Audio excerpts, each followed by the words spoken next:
Bueno, Roberto, te cortamos en aquel tiempo. Platicábamos, ingeniero. Platicábamos del Gatiguereta. Que son de broma. Quien eximió a Díaz Ordaz del acto de represión del 2 de octubre del 68 había sido la Tigresa. Y totalmente se la habían cargado a Luis Echeverría como secretario de Gobernación. Pero bueno, ya la historia al final de cuentas marcó un parteaguas. Es evidente que una decisión de ese tamaño tiene que ser platicada con el presidente de la República, o sea... Sí, no, totalmente. No es... Ahora, que hay actos... Como en todos los casos, siempre tienes que pedir... No tengo muy clara la fecha, pero en el sexenio de Luis Echeverría hubo un suceso similar. 10 de junio del 71. 10 de junio del 71. Entonces, la visión represora que tenía Luis Echeverría en ese momento, la volvió a cometer. Digo, al final de cuentas, quien es el encargado de la política interior, que es el secretario de Gobernación, pues bueno, cometió sus errores y creo que no dudo que haya sido una trastada del secretario de Gobernación, digo, eximiéndolo la Tigresa, que había dicho que pues no era él, que él estaba muy ocupadito, el niño estaba haciendo otras tareas y que bueno, así es como pasaron las cosas. Pero el tema del 68 sin dudas coincido con Pepe, coincido con el licenciado Sepúlveda, es un parteaguas, es un ícono en la historia de nuestro México. Difícil que nuestro país de nueva cuenta se vuelva a cometer un suceso de estos, aunque hay todavía síntomas y signos de que hay gobiernos muy represores y que vemos el caso, como platicaba el licenciado Sepúlveda, el tema de lo que pasó a los estudiantes de la normal rural Raúl Isidro Burgos, en donde hasta el momento hay 43 estudiantes que no aparecen, de los cuales 6 murieron, 6 normalistas murieron.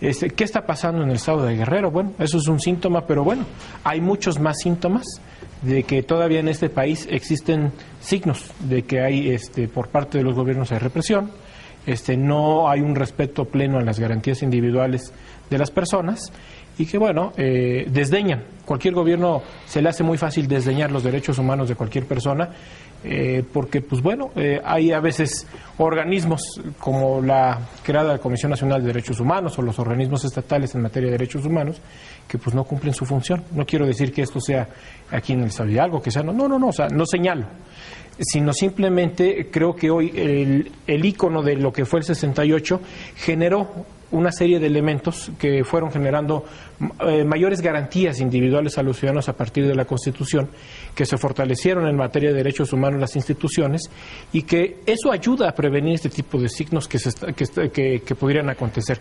Y hoy, bueno, si llegase a pasar una cosa de esas, ya no es tan sencillo, la prensa es más abierta, es más libre.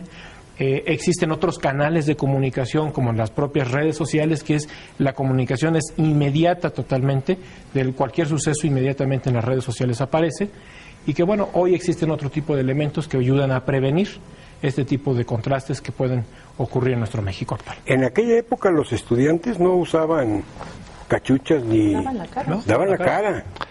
Y eso con un altísimo riesgo, porque se llevaban muy pesado. ¿No? Y ahora muchos de los padres permitieron que sus hijos fueran a Tlatelolco. Digo, ahí está lo que pasó, digo... Se sabía que ahí iba a haber algo. La extinta Dirección Federal de Seguridad debe de tener muchas historias, muchas páginas negras de la represión, no solamente contra estudiantes, sino contra muchos actores políticos que eran contrarios al pensar del sistema en el momento, y que bueno...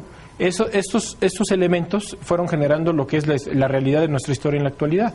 Hay una apertura, hay una posición más democrática de nuestro país, más plural, con mayores contrastes en la ideología, lo que antes no podía suceder. Nadie podía estar en contra del presidente, nadie podía hacer caricaturas del presidente, nada, o sea... Pero, y mira que había materia para hacerla. Y sin embargo, Humberto Romero, le tiro por viaje todos los días, hablaba mal del presidente, de lo feo que era. Y el propio presidente... No estaba errado, ¿eh? No, pero el propio presidente se vacilaba. Sí, claro. Sí. O sea, le hemos echado la culpa todo a Díaz Ordaz, pero ahí había un Luis Echeverría que sabía manejar los hilos. O sea, que era el que mecía la cuna, sí, ¿no? claro. Sí, claro. Había un disciplinado general. Dice la historia que entre Díaz Ordaz y Luis Echeverría, como hermanitos, se prestaban la banda presidencial y se sentaban en la silla presidencial para ver cómo sabía uno del otro. Yo creo que la historia ha juzgado a los dos y los ha juzgado mal. Díaz Ordaz carga con el peso de la historia de una represión imperdonable, a la que no puede buscársele ni editorializarse.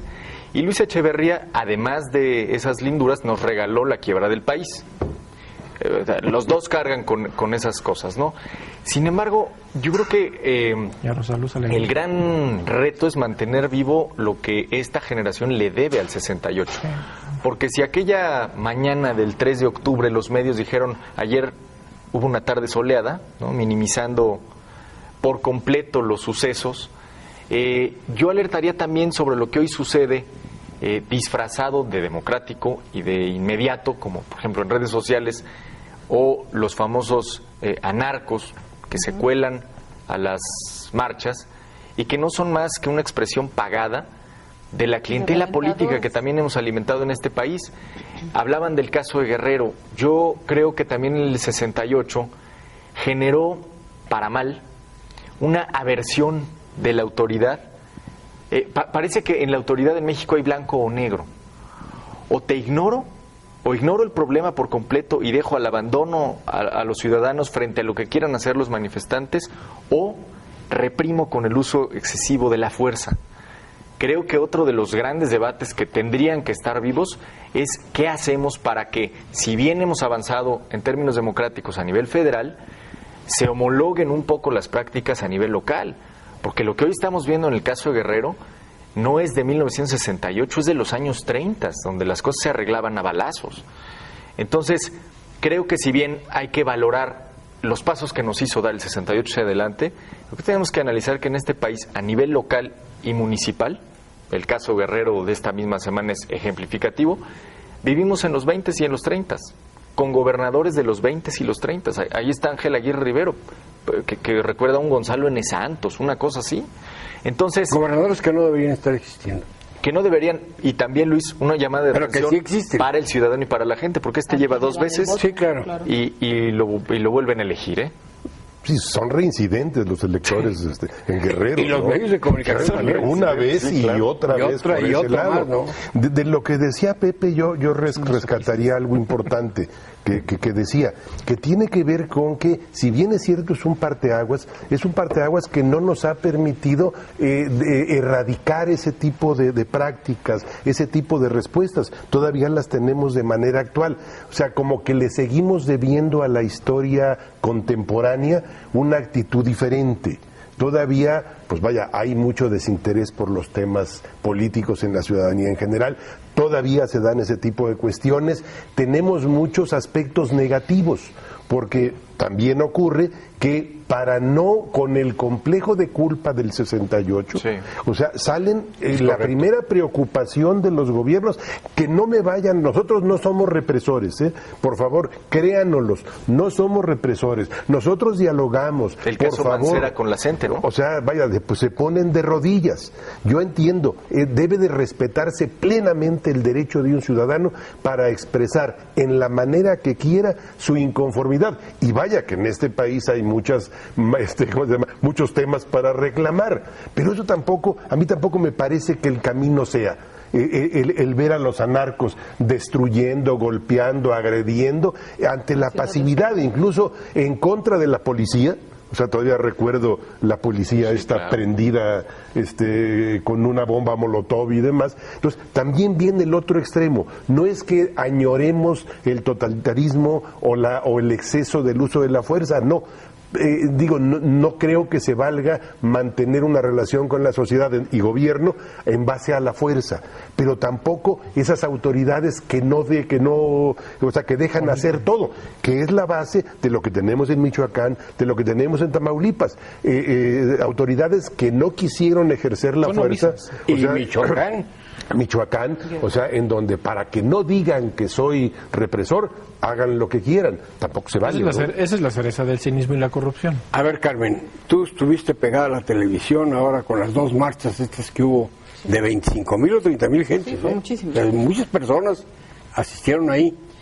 Tu opinión cuando de repente, inédito, sale el secretario de Gobernación y se planta, no preguntemos cómo llegó el templete ahí, porque fue el Esmel que lo puso, pero se subió al templete y se enfrentó a una masa de 25,000.